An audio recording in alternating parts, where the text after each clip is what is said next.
यद भद्रम तन्नया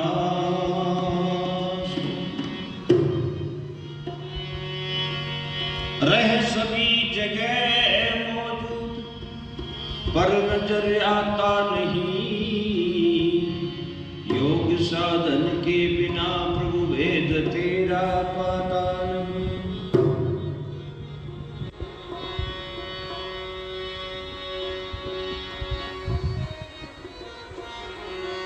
ओम नाम सबसे बड़ा और इससे बड़ा न कोई, जो सुमरन करे ओम का तो शुद्ध आत्मा हो।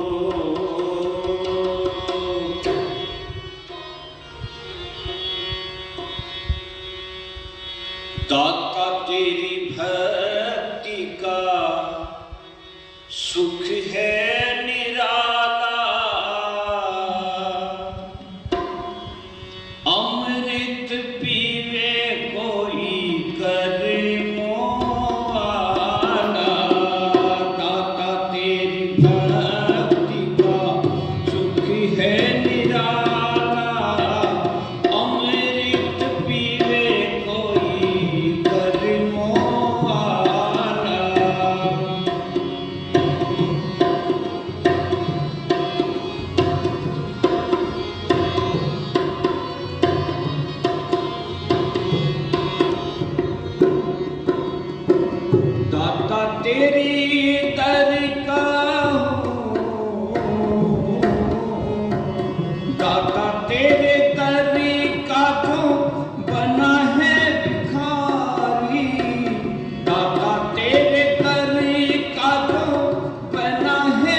प्रधानाचार्य, मातृशक्ति दैनिक ब्रह्म महाविद्यालय के कर्मचारियों,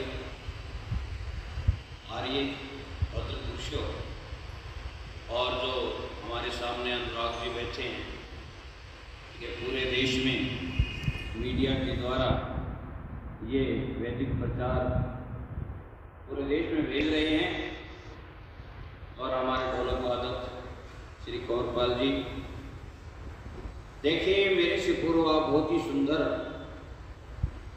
भजन ईश्वर भक्ति का सुन रहे थे ज्ञान ब्रह्म महाविद्यालय के कर्मचारी से।